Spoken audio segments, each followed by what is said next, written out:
Episode 31, Suds to Success podcast. In this episode, we have Damon Gray, owner of Owner's Pride Coatings. This was a great episode, and we actually focused a lot on employee-focused business. He gives a lot of good business knowledge in terms of running a shop, which is Owner's Pride Omaha, and a bunch of different enterprises that he has going on in the background. Tons of information. Let's tune into the show. Hey, everybody. Welcome to the 31st episode of Suds to Success podcast. My name's Andrew. And I'm Rajan. And that's Damon Gray.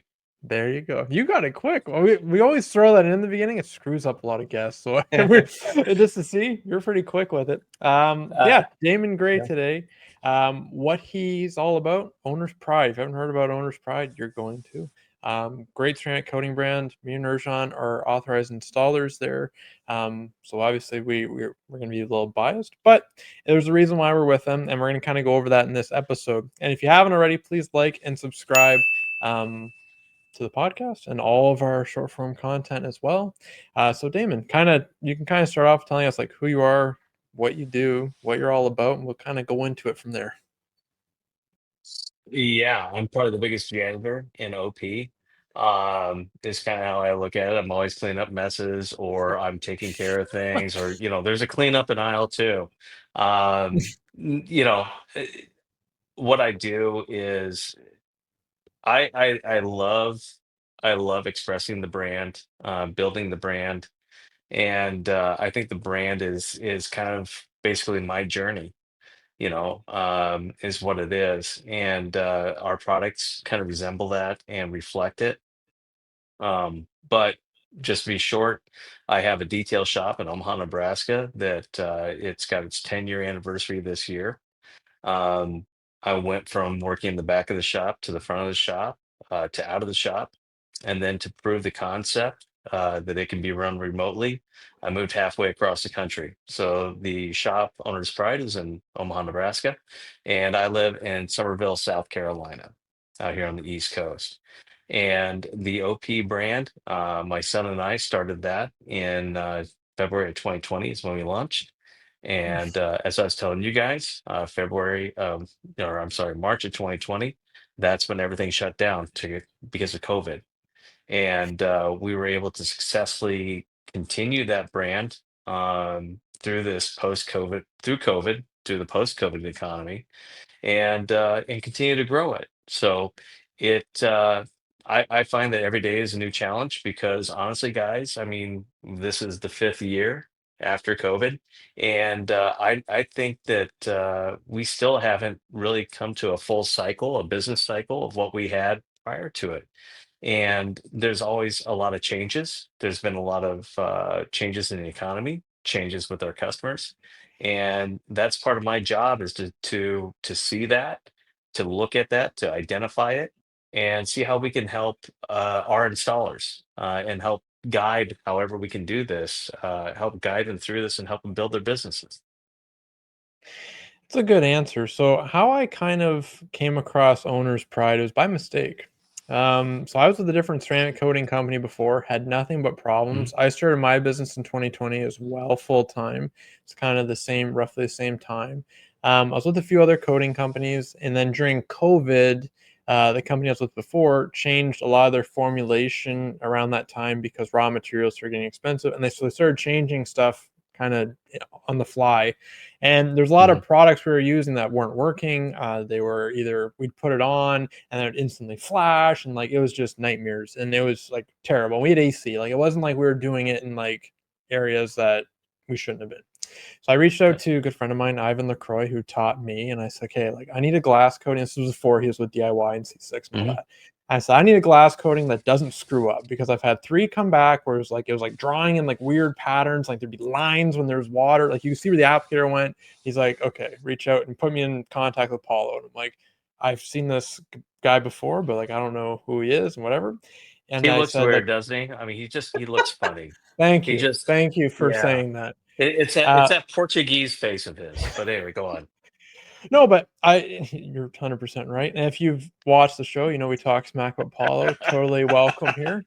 Um, and he's gonna watch this and see a clip of it, because I'm gonna make sure we clip it. But so I kind of end up where he's like, okay, there's a buy-in, there's this, there's that. I'm like, okay, like I just need a glass screen that works. Please just send me the glass. I'll pay you for it, whatever. He's like, okay, fine. Send it to me. I'm like, overnight it. I'm like, I will pay it. Okay. Used it. I'm like, all right, where can I we used it? My employee looked at me and goes, yeah, how much is this stuff? I'm like, it was like, I think it was $10 cheaper than the coating we're using. He goes, yeah, throw that other crap in the garbage. We're using this from now on. I'm like, okay. And then Paula calls, he goes, how was it? In his accent. I go, it was great. He goes, all right, when can I send you paint coatings? I'm like, right now. I'm like, so I'm like, because I just worked. Like, I've heard of owner's pride. I've heard about the warranty. I wasn't honestly a warranty guy. I mean, I was with a company that said they had a warranty before, a very notorious company in the industry, but I was new and didn't know any better. And their warranty isn't worth the piece of paper it's written on.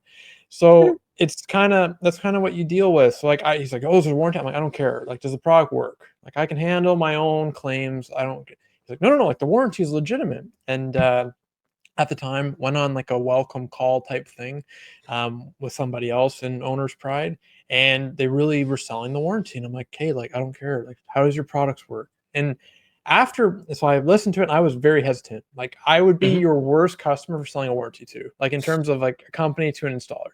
And then Yeah. I had a customer car. I was doing it for a year, and I just told Paul, I'm like, I'm not dealing with this warranty stuff. He's like, yeah, whatever, man. Like, whatever. I'm like, fine. So I had a white Genesis come in, pipe burst above it, rust water all over this white Genesis, stained the hood. And I'm like, the guy's like, okay, like I need my coating redone. I'm like, you know what? This should probably be covered by a warranty. So I call Paul. I'm like, hey, I got a question. He's like, okay. I'm like, this happened. Like, is it covered? He's like, okay, let me reach out and we'll figure it out.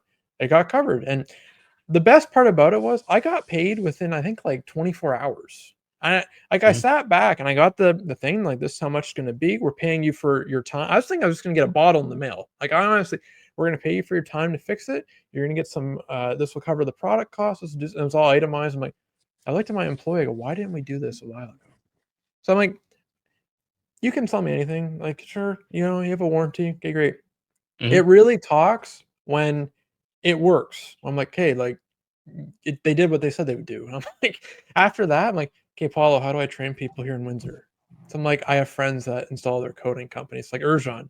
Yeah, so he reached out to me, buddy of mine, and his shop's 10 minutes away from mine. He's like, "How do I do ceramic coatings?" I'm like, "Let me show you this stuff." And he'll laugh. He'll be like, "This stuff's so easy to install." I'm like, "Dude, you weren't even in the days where you could only apply like a little square foot square like I used to do when I started."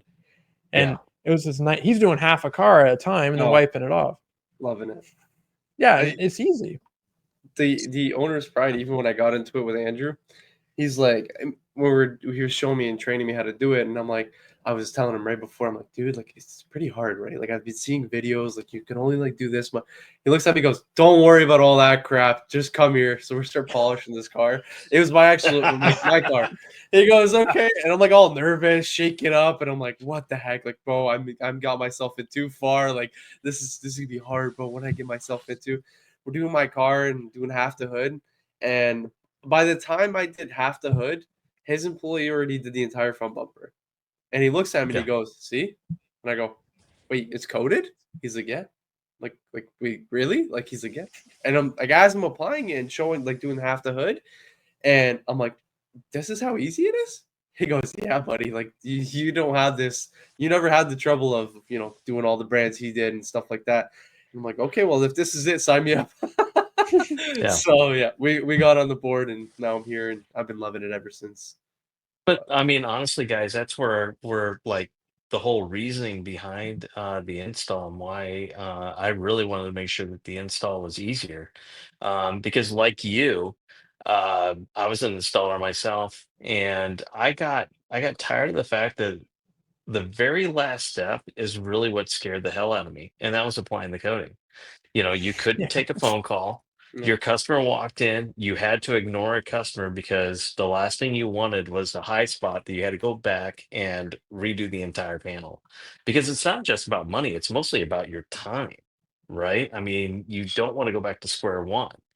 And the unique thing about with the opportunities that I've been presented over, time is the fact that being able to work directly with the chemists rather than somebody just in a lab creating something and saying, "Ah, that's good.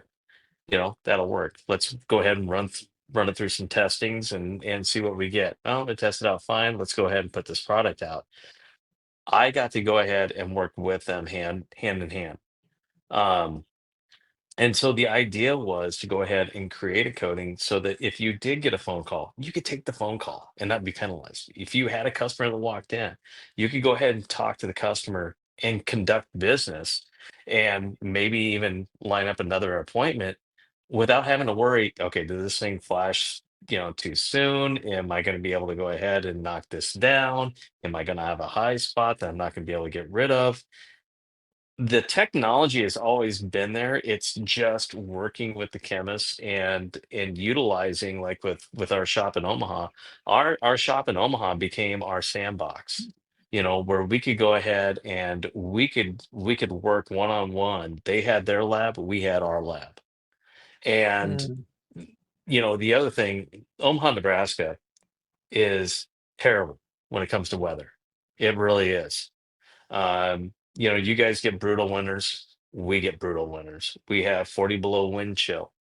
We have we'll get heat indexes of 115, 117. We'll get straight line winds of 90 miles per hour. We have tornadoes. They use sodium chloride, magnesium chloride, and even beet juice in some counties for ice remover.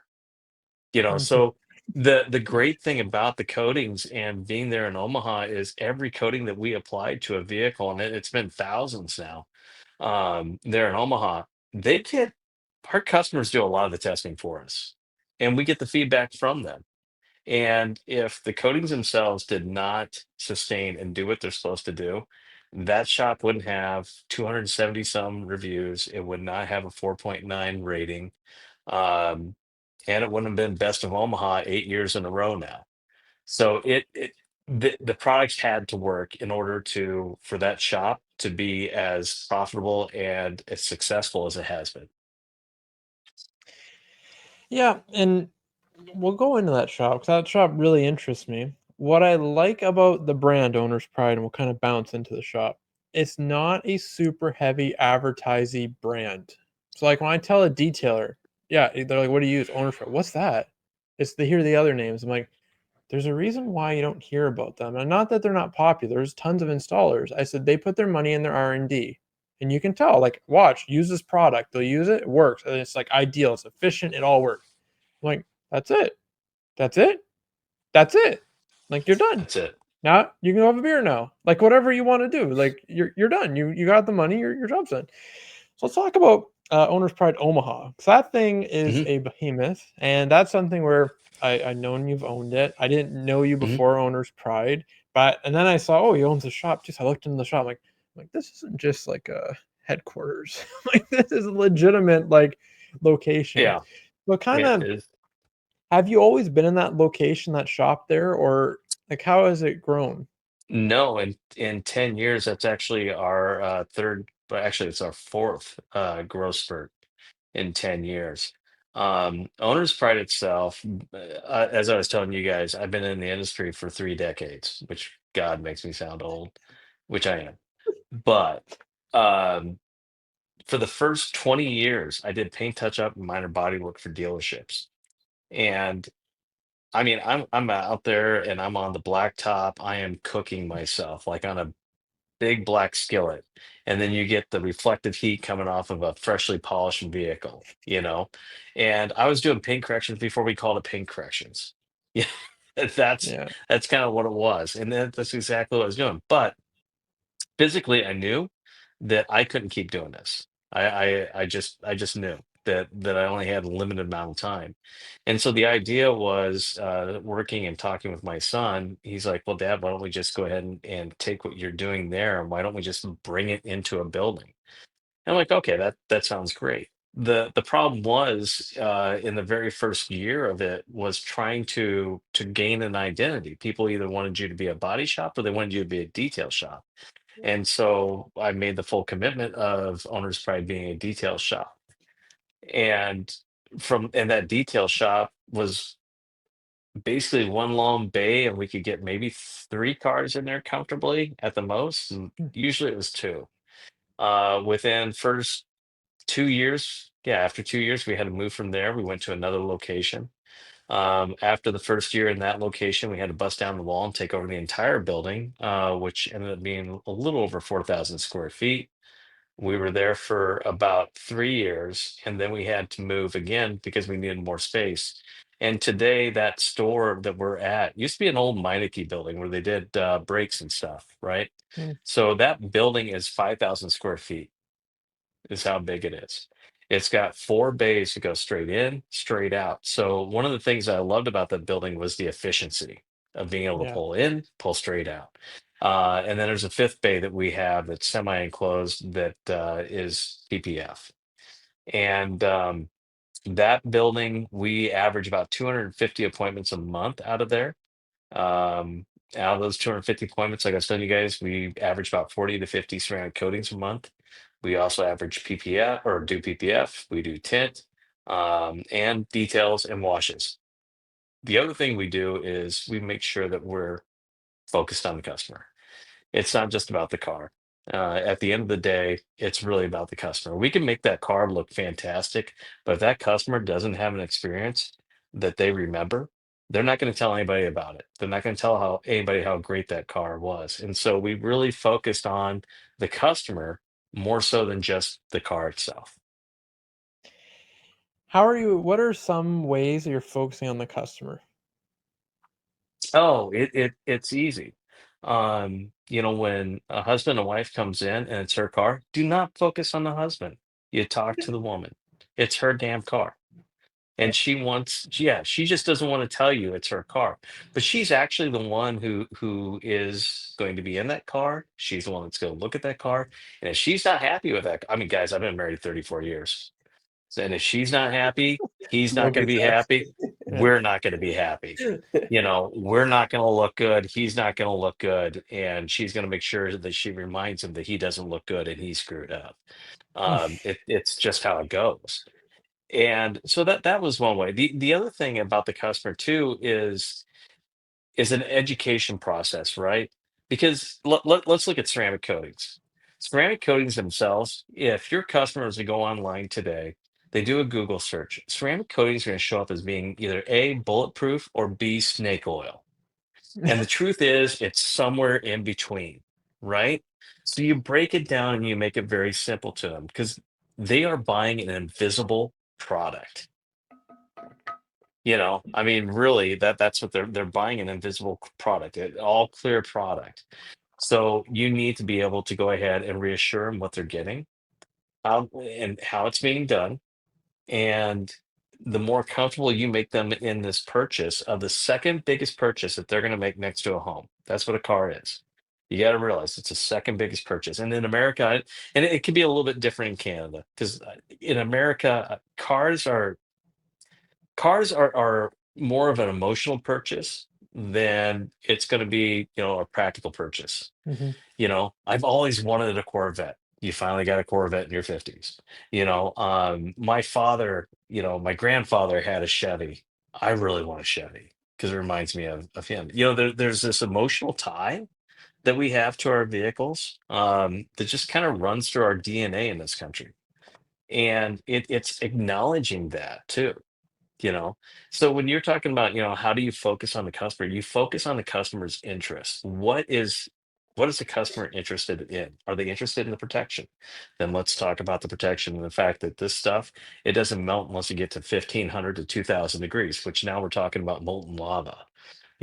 Oh, okay, well, why is it better than wax? Because wax melts right around 165 degrees.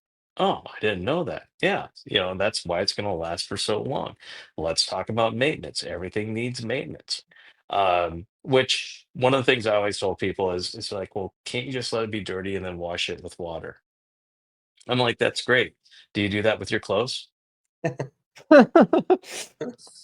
I mean, is your underwear going to get clean? No, it's not. Yeah. Nothing ever works better the dirtier they get. And that was the one thing that always got me about California dusters, right? Oh, it works better the dirtier it gets. There isn't a damn product in the world that works better the dirtier it gets. So don't tell me that California duster is working better now than it did, when you first pulled it out of the wrapper. It's just humanly impossible. So it's meeting the customer and where their interests are and why they want a ceramic coating. Interesting. So this is kind of a repeating record from different guests, and it was all about all these different people have been on. Make it an experience, and that's what makes people happy. And you're kind of reiterating that type of sentiment. So, Yeah. Owner's Pride Omaha. Do you have salespeople there, or how does that work? Like, do you just have front end staff? Are they commissioned? Are they not? How does that work? Yeah, so we do have front end staff. Um, if you were to walk in, the first person you're going to see behind the desk is Sarah. Sarah is phenomenal, and she's great with customers, and she's also great with helping the customers determine what exactly they're looking for. You know, Mm, a customer may come in thinking that ceramic coating is going to stop a rock chip. Again, when you look online, you're going to see where there are some claims, which is completely faulty. yeah. But what she can do is go ahead and say, well, we have a product that's called PPF. Well, I've never heard of it. Maybe you've heard of Clear Bra. Oh yeah, I've heard of Clear Bra. And then she just goes on and talks about that. And then she goes ahead and talks of, here's a partial, here's a full, here's a difference in pricing. Okay, yeah, I just want a partial. She goes, that's great. Just to let you know, this is where the line will be on the hood. If you are a person that is kind of HD or ADHD and it's going to bother you having a line, you may want to consider a full. And yeah, it is an upsell. It is an upsell. But in the long run, is the customer going to be happier that they did Yeah. spend the extra money to have the full hood done and the full fenders rather than every time they walk up, they see a line across their hood? And so that's Sarah. And she does a phenomenal job. And the great thing about Sarah, she was a customer before she started working there. Oh, that's interesting. Davis, Perfect. Davis runs the shop. He's a shop manager. He's also a partner there. Davis is very well educated, very well versed in everything as far as with the products. And he's been around it a lot for like the last 5 years there. Um, he also worked very closely with my son when we were putting together the product line. And so the knowledge that Davis has goes beyond just running the shop. There's also Bob. Uh, Bob was also the very first ceramic coating customer I had, um, like 9 years ago. And Bob's been working with us for like the last 7 years. Wow. You know, yeah. We even have Ryan back there, and Ryan was a customer before he started working in the back doing detailing. Jeez. You know, so it's very unique, and I look at it as an affirmation, really, that we've created a culture that even our customers want to work where they bring their vehicles to. How did you do that? Because Yeah. like my main question is because you said it, I think 4 people or five that are your Mhm. front staff or staff. And do you approach them and ask do they want a job? Do you post it like on your Never, social media and how do they end never. up there? It's because of the way we treated them as customers. It really is. Customer service goes beyond just having the answers. It goes beyond just saying please and thank you. Customer service to me actually comes down to respect, you know? And when somebody feels like they're mutually respected, they feel comfortable. And if they feel comfortable, they want to be part of something. And if you can get them to feel like they're part of something that's bigger than themselves, they really want to be part of it, and that's what we've tried to do. I've got one guy in the back, Tanner. Tanner's been there for 8 years, um, and I'll never forget when Tanner came in for an interview to be a detailer. It was like 114 degrees heat index, guys. I mean, it was just miserable. Tanner was supposed to be there. He was like 10, 15 minutes late. His car didn't start, so he walked nearly 3 miles for this interview. And when he came in, he introduced himself, and of course, I told him who I was.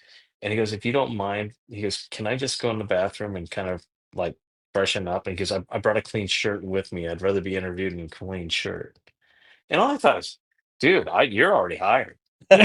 You know, I don't care if you've ever polished a car in your life. I don't even care if you washed a car. Here, take the OP shirt and get in the back. You know, um, and that's always been Tanner. And then as we began to work with Tanner, Tanner came to me and he goes, "Hey," he goes, I went to a doctor. I'm like, "All right," and they say I'm on the spectrum. And you guys got to understand, like this is like 2020. Yeah, it would have been 2020, or no, it would have been before 2020. And so I'm like, Tanner, we're all on the spectrum, you know, just kind of brushing it off. Mhm. The truth is it made so much sense because whenever we changed the schedule or anything like that, it really affected him. And if it affected Tanner, what we found out is, and you got to understand, if you're going to do something like this, you're creating a culture, right? Right. And if you're creating a culture, there's going to be that one person in the back that's going to be the thermostat. And if they're hot, everybody else is hot. If they're cold, everybody else is cold. If they're having a bad day, they're going to let everybody know that they're having a bad day, and everybody else is going to be like, productivity goes down. Well, Tanner was our thermostat, and we realized that the more that we had Tanner informed about the schedule and what was going on, the better he was. The better he was, the better the culture of the shop in the back was. And so we didn't necessarily build a team around Tanner or anything like that, but we always kept it in the back of our minds. And we want our guys in the back to be able to work together. We want them to be happy working with each other. And so we look for personalities. We look for people who are going to work well together. Because if you have people who like going to work, you're going to have productive employees and you're going to have a successful business. And your customers are going to realize that. And here's the other thing, your customers are going to go ahead and tip these guys too, Mhm. in which all the tips go to the guys. The house keeps none of it. It goes to all of them and it gets split up evenly to them. And it's reflected, in the culture of the shop. So it's not easy.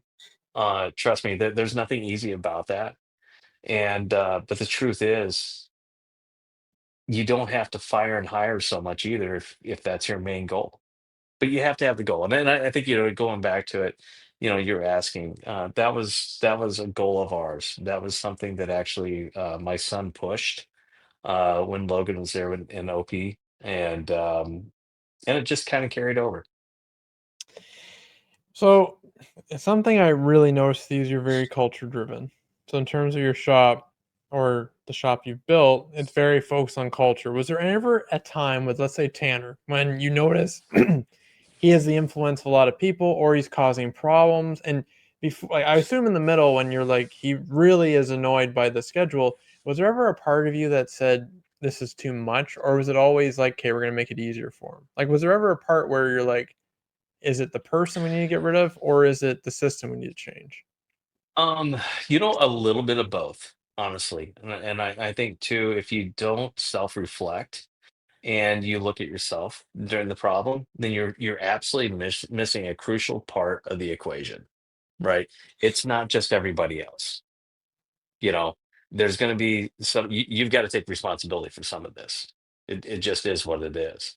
And at one time, the group that we had, none of them were getting along with it. And I had to step back and say, okay, am I, a great question, by the way, you know, do I have the wrong person in place? If I didn't have Tanner there, would it make three other guys happier and more productive? Here was the one thing that I got. Those other three guys eventually left. Tanner stayed. Mm. And Tanner proved himself in such a way that he's always at work. He's actually there before we open the doors. Um, he handles responsibility. Um, I've actually watched this guy grow, and that's the other cool thing is when you have employees who watch him grow, and you give them the opportunity and spaces to grow. Tanner wouldn't even talk to a customer. He would just like drop off a key up front and walk away. Now Tanner engages with customers. Hey, by the way, I saw this and this. We took care of this for you. This is good. Look and see what you think. Um, by the way, I did see this. We did that. He interacts with them, and it's part of our culture there. It's part of making sure that the customer is first. I could tell the guys, we can have the greatest product in the world. You guys can work as hard as you want, but if you don't have a customer, it doesn't mean anything Yeah. because they're the ones that pay the bills and they pay their salaries. Yeah. Yeah. It's a good thing to say, and that's why I wanted to ask, because I feel a lot of detailers. I mean, I saw a post recently, and they were talking about, do you let your employees do side work? And a bunch of people are like, no, they're competition now. Right. They're whatever. I'm against them. All this stuff, and I looked. I'm like, they couldn't be any more wrong. Like, why wouldn't you want to? Unless like put it in writing, they can't advertise towards your customers. Like, don't go through our customers and call them, but why would you not want to give your customer your employee the ability to make more money on the side of the skills that you gave them? Like, it makes them better, if anything, and it makes them build a person. And so I kind of wrote that, and someone below it wrote, what if you lose them? I go, you know how thankful I am if I lost them, and now I have someone that I'm competing against. I know they're doing it right, and I know I don't have to worry about them talking smack about me because I pretty much helped them become to where they're going to be. Why wouldn't you want that? It's the same type of mindset. It doesn't make any sense. Mm. When you're a good It business owner, it it works. it does make sense in this industry. And after I say this, you're gonna be like, okay, this is it. It's all about insecurity. Yeah. Mm, It really is. Um, you have in this industry, it's a very low amount to come into. It's a very low entry point, right? There's also, and when I mean it's not just financially. I mean, you can go to Walmart basically and get what you need to get started and throw it in the trunk of your car. Yeah. Yeah, I mean, and I'm not trying to belittle our industry at all. no, I'm it's just saying true. Sure. I did. it's a truth, Yeah. and I think we Yes. all know it, Yeah. right? Some of 100%. you maybe you guys started that way. I did. I mean, yeah, right. And I mean, and I'm not knocking that, Yeah. but you didn't have to have any real formal training. Yeah. Um, Typically, your training is your passion, is what it is that drives you to learn more, right? And it's very you focused. It's not something that starts off with a team mentality. You know, I definitely had a team mentality coming into this. Being married 34 years, my wife has stripped me of all my ego. I have none of it left. Um, yeah, which makes me damn near a shell of a man. But the but no, seriously, Yeah. this industry has a very big problem with egos and Yes. insecurities. And I think really is portrayed exactly with what you said. The thing that we did, I did have did I do have the guys sign non-competes. Now, those non-competes is basically them going to a competitor. Yeah. Now, if they're going to go out and do their own thing, or if they want to do something on the weekend, I'm not going to stop them. They have families, they have bills, they have other things, they have things that I don't know about that they don't share with me, which is perfectly fine. Where they need to bring in extra income, you know, why should I penalize them for? You know, um, in fact, what I have done in the past, I've actually sold them product at a discounted rate so that they could actually work on the weekends. Mhm. you know, those kind of things. And then I say, I had them sign the non-compete. The non-compete lasts a year. I did have one employee, and he would not sign it, and he was 18 years old at the time. And I'm like, why don't you want to sign it? He goes, man, he goes, a year is a long time. I'm like, bro. And then I'm like, I put myself in his shoes, right? And I'm like, when I was 18 and somebody said something in about a year, I thought it was a long time too. Yeah. Yeah. And what I liked about it was the fact that he kind of dug his heels in and he presented an argument. And I looked at him, I said, tell you what, this is what we're going to do. We're going to put an addendum on here. And I go, I'm going to go 6 months. I'll meet you halfway. I go, can you do 6 months? Yeah, I can do 6 months. All right. Joey is still there.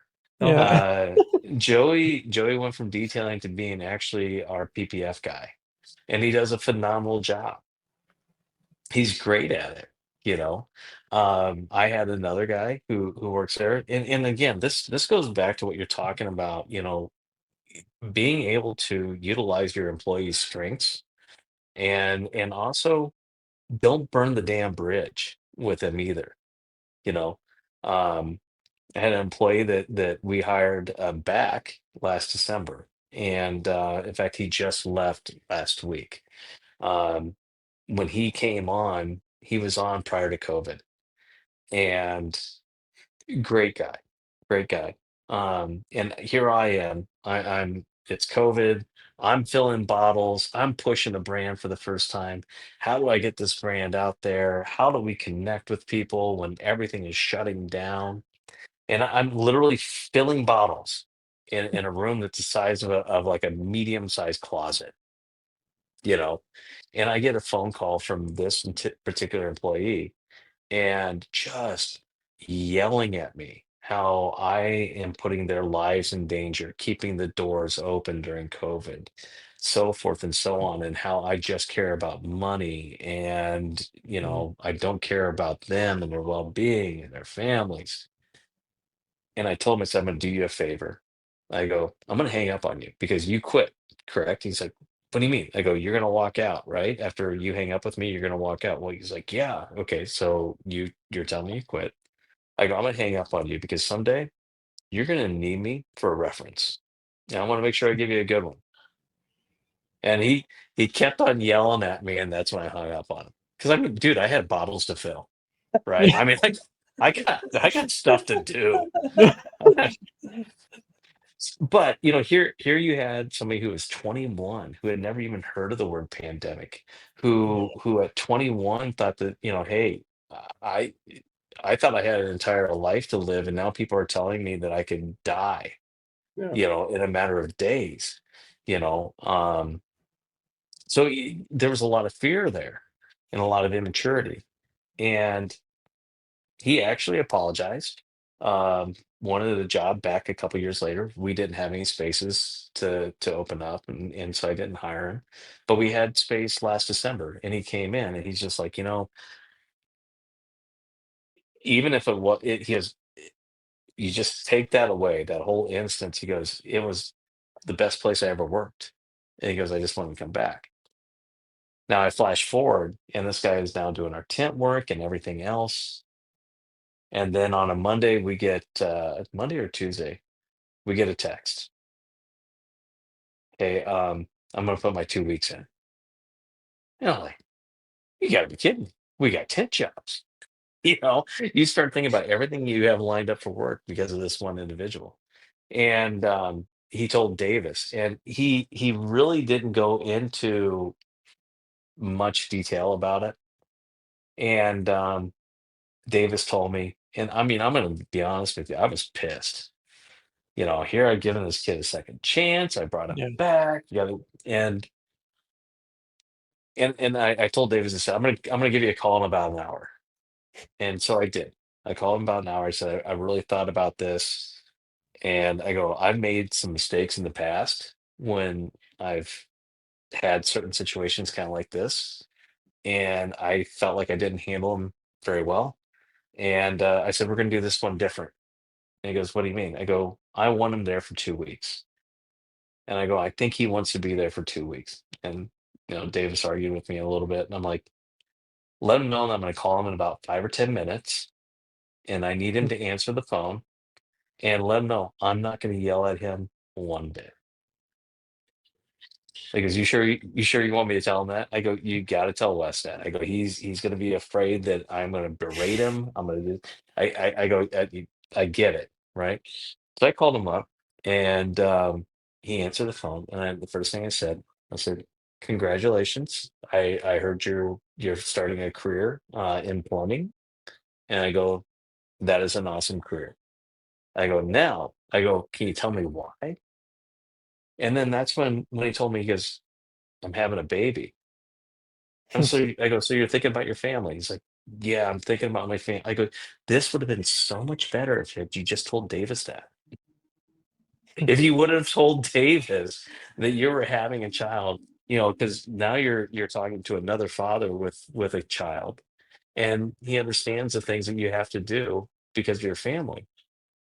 But what we did with Wes is told Davis, get everybody together.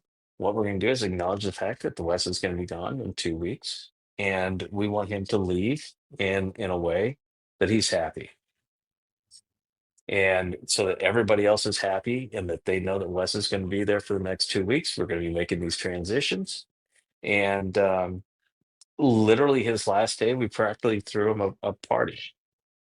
You know, um, you got some parting gifts, you got some family stuff, whatever, and we sent him away. You know, and what I loved about the fact was he stayed there for 2 weeks, and he helped train the person who was going to take his place. I mean, he did. He stuck it out. He gave me his word for 2 weeks, and he stayed there for 2 weeks, and we honored that, and we appreciated him for doing that, and we let him know. Now, the old me, like if we would have been back in 2018, hit the road. I'll just find somebody else. You know what? Makes no sense. Somebody's actually giving you their time. They're giving you their energy. Um, Appreciate it, use it, and build on it. And that's exactly what we've been doing in the last 2 weeks. We've been building on the fact of him being able to help train somebody else to do some tinning and get them started. Doesn't mean that they're proficient at it. They'll still need some training. We'll need to send them for training, but they've got a good idea, and they learn from somebody that they trusted and that they knew. You know, I that to me was that to me. I mean, it was a huge downfall losing Wes and having to go through that situation. But the way we came out of it, I couldn't be more proud of everybody there in the way that they handled this, and the way that Wes had reacted to it, and reacted to the idea. And again, it's something completely different, and it was. I felt like we really accomplished something. We did the right thing. That is one of the most non-common answers to that type of situation I've ever heard in my life, and it's one that's super important. Um, how did you get to that mindset? I got old. I've been married for 34 years. That it? Um, I yeah. know a lot of other people that say they're old and they've been married for longer, and they're not like that. No, but you could tell how much you actually care about people, like, and appreciate what they do. Y- Yeah, I mean, I look at employees as assets, right? You know, and I also look at them as human beings, Yeah. you know, and it's very easy to get caught up in just focusing on myself and the business. But then again, if the business was just all about me and myself, it wouldn't grow, it wouldn't expand. And so I was constantly looking for different ways to replace myself while I was there, which is very scary, honestly. It takes a lot of planning, and I had a lot of smart people around me that I was able to ask questions and glean from that. So, y- I'm still there, even though I'm not there. And how I'm there is in our checklist. Every vehicle, every job has a checklist. I was very instrumental in that checklist. All those little things that I've seen over the last 30 years, and those little things that customers had pointed out, those were the things that went into the checklist, right? And our guys have to go ahead and check everything off on the checklist, and then they have to sign it. And what I like about them signing their name on it is the fact that most people don't sign their name for anything. And when they do sign their name nowadays, it typically does mean something. You're only going to sign your name like at the end of paying something, right? Yeah. So there's a responsibility that you've got to pay that now, and you signed for it. It's the same thing with this checklist. At the end of the day, they have to sign and say, okay, I went through the checklist, I did everything that I was supposed to do, and here's my signature. You know, the other thing is the checklist becomes that third party. Don't blame me, blame the checklist. You didn't do this, but it was on the checklist. We Mhm. all agreed, here's the checklist. You know what's on it. I know what's on it. This is the expectations. And it goes with every vehicle that goes through there. It's amazing. So, Erjan, you gonna get a checklist set up? I have one, bro. You use it? Yes, see, this is But the problem. no, dude, that was the problem because I mean Yeah, I was the same way. And you yeah, got to take what's here and you got to put it down in front of you. 100%. And right, but the thing is how do you do it, right? And luckily enough, my son went to business college, which I did. I never went to college. I hadn't even graduated 24 hours. I was on the plane heading to boot camp in the Coast Guard. Never even been on a plane before in my life. Oh, Never seen the ocean before, and that's where I was headed. And in his business class, he had to do an SOP. And the SOP was how to make a peanut butter and jelly sandwich, which sounds very simple, right? Until you break it down, telling somebody exactly where the peanut butter is, how many steps you need to take to get to to get up there to that cabinet. What levels that cabinet or on the cabinet is it? Is it on the first level? Is it the second level? When you grab it, when you go to take off the lid, do you go counterclockwise or clockwise? What type of knife are you using? What type of bread are you using? When you apply it, how much peanut butter do you put onto the bread? It was all these little minute steps that create something that is actually enjoyable.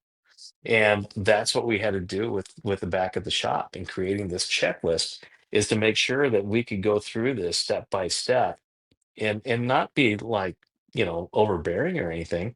But what we're trying to do is make sure that we're ensuring them to succeed. Because if they go ahead and they get a 5-star review for something that they did, that's success. And they actually made somebody very happy and they're able to take part in that and take part of that win, that success. But it's breaking it down into those smaller steps. Trust me, I get it. It's all up here, but putting it on paper, you've really got to go ahead and break it down and dissect it and make it as simple as possible and step by step on what to do. yeah, Well, excellent. that's crazy. Hopefully, we'll follow up. We'll see if Erjan actually does it. We're also the last episode. He's working 6 days a week, and I want to get him down to 5. So I'm trying to make him close on either Sunday or Monday or Saturday, whatever day he can. So at least now he has Mhm. regular hours.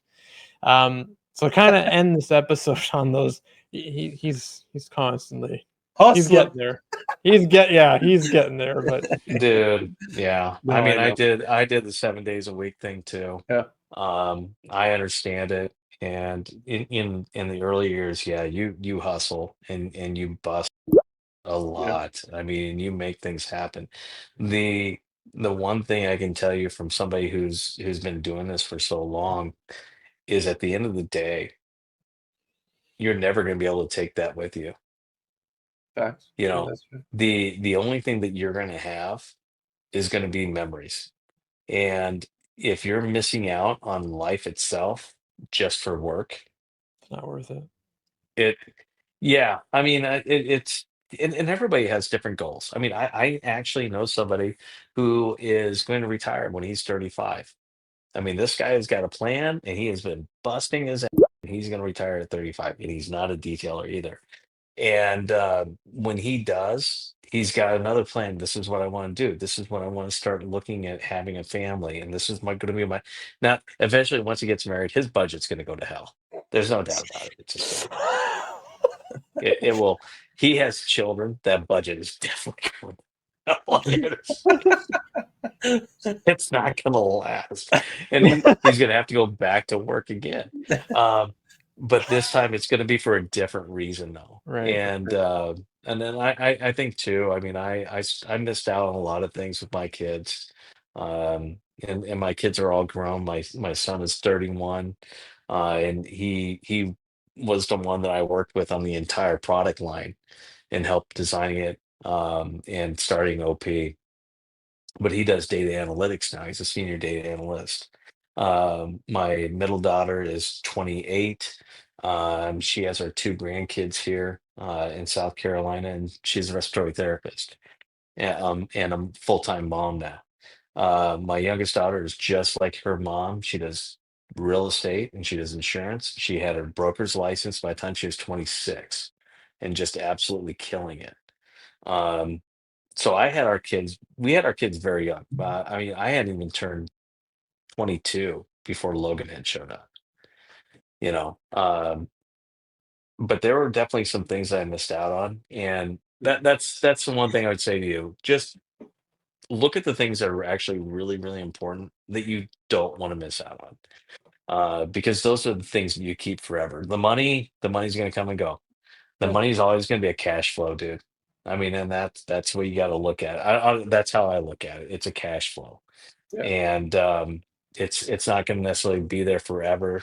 But the memories, the people, that's what matters. 100%.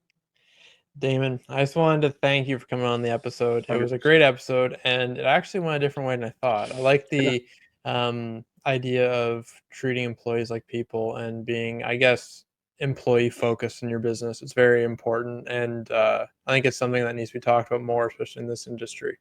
So if you haven't already, we're going to put all Damon's information in the descriptions or the notes. Owner's Pride, if you're not with them, take a look at the brand at least, see what they're all about. You're not going to regret it. Good distributors. If you're in Canada, you got to deal with Paulo, though. A little different. But if you're in the US, you got to deal with the great team. No, Paulo's good. Paulo and Gary are both very good.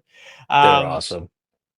Yeah, it's an all-around team, and they're also, now I understand why Owner's Pride's installer focused, because whenever I have a question, it's answered like this. Paulo will call me. They'll do like it's Mhm. super installer focused, which is a nice refresher. So again, thanks for coming on the Suds to Success podcast. If you haven't already, subscribe, and we will see you next week. Thanks for having me, guys. Appreciate Thank it. you.